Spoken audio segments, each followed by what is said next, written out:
Hey guys, I'm Phil Town from Rule 1 Investing, and today I want to tell you how you should invest $10,000.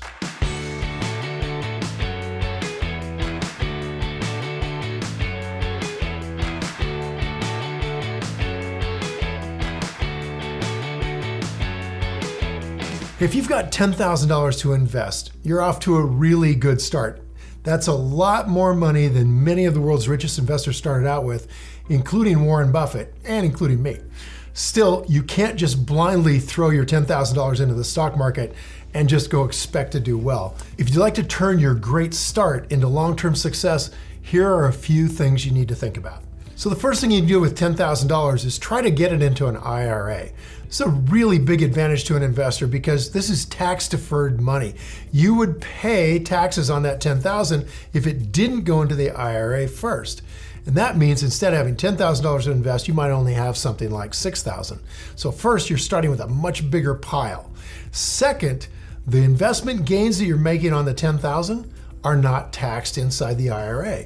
So those gains are growing at the maximum rate with no taxation. Taxation just tears apart your rate of return. I mean, imagine if you're making 15% and you're paying in the 30% tax bracket, you're really only making 10% a year. And the difference between growing at 15% a year is you double your money every 5 years. Growing at 10% a year, you only double it every 7. So you can imagine the impact of that over a 30-year investing life.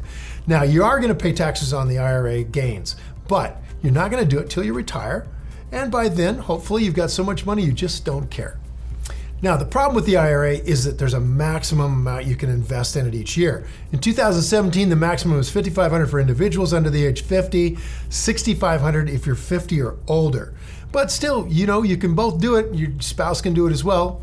That's $11,000 to $13,000 a year you can get away as a couple.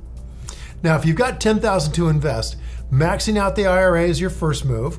The freedom and tax benefits that they offer are just unparalleled compared to any other investment vehicle, except maybe a Roth IRA.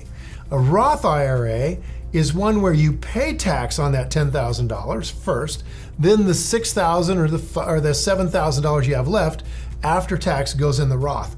Now, this gets really interesting because your investment gains are growing inside the Roth, also without taxation, growing, starting from a little bit smaller place because you paid taxes first.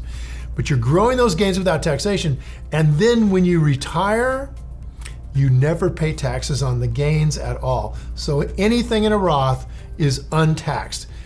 They've grandfathered this in. I tell you, they're going to get rid of it because it's too good. So if you're not in a huge tax bracket already, pay the taxes, put it in a Roth IRA. Now, next thing, you can max out a 401k in a 401k matching plan. If your employer offers a 401k matching program, then you should certainly take advantage of it. Just contribute the maximum amount they're willing to match. They match it, you effectively doubled your money immediately. Now, if you don't do that, you're essentially leaving free money on the table. And it's pretty easy to have success with investing if somebody else is automatically giving you 100% on your money every time you contribute.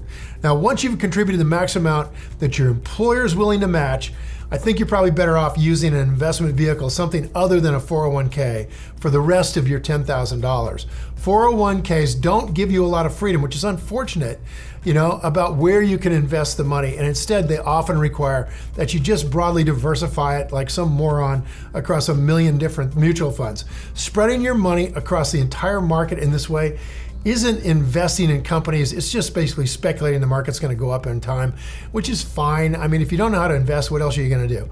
But if you know how to invest, my gosh, don't do it that way. Warren Buffett does not invest in mutual funds. Now, while the market usually trends upward over long periods of time, great, like it's been doing for the last, almost 10 years, you're going to see much higher returns if you're very careful about choosing individual companies and invest based on their value and projected success, which is, of course, what Rule 1 investing is all about. And unfortunately, in 401ks, most of them don't let you do it. Now, that doesn't mean all of them won't let you do it. More and more modern 401ks are giving their employees the right to invest the money however they see fit through a brokerage account, buying individual stocks. Gee whiz, they're actually treating you like adults. Can you imagine that?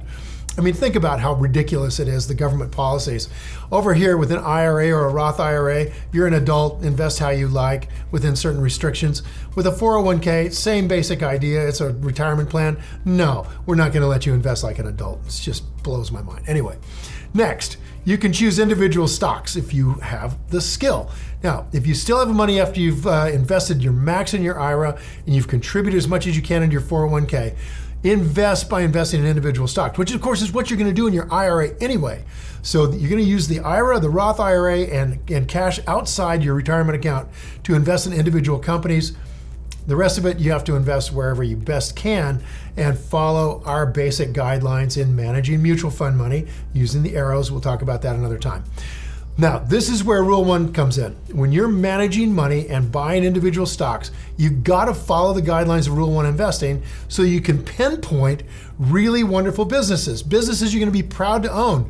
You can identify when they go on sale. You can buy them at a price that allows you to make upwards 15 to 25% per year, compounded through the life of your investing. If you're broadly diversifying your money across the entire market, these types of returns are almost unheard of, which is why when you talk to financial advisors, they poo-poo this stuff and tell you that it can't be done. That's just because they can't do it.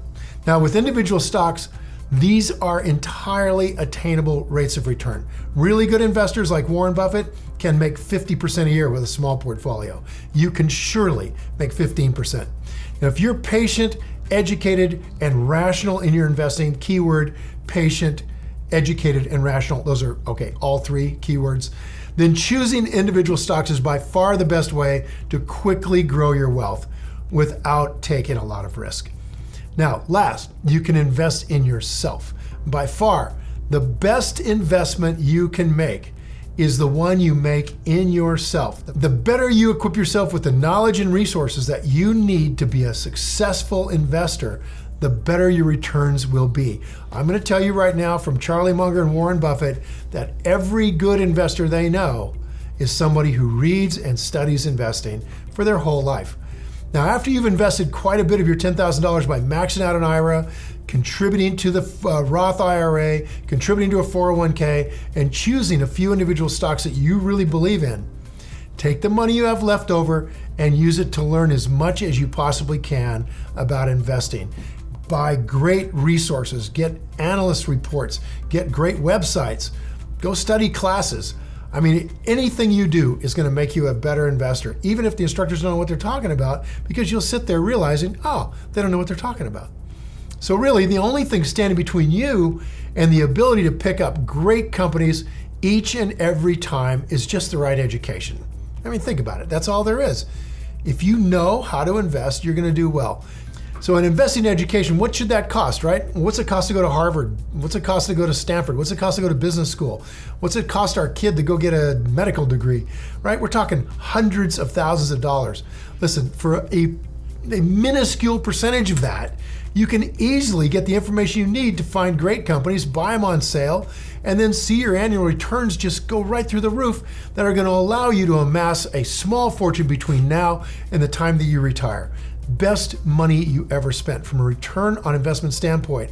It's a phenomenal result for just a bit of time, effort, and investment. Now, I'd love to hear from you. Where do you have most of your money invested now? Leave a comment below with your answer and I'll be sure to follow up with you. And thanks for watching, you guys. Now go play. If you enjoyed this video and you think it was valuable in teaching you more about how to invest $10,000, then hit the like button and please share this video with your friends. And if you want more investing content, subscribe to my channel. And don't forget to click the button on the screen for a free gift. Thanks again for watching.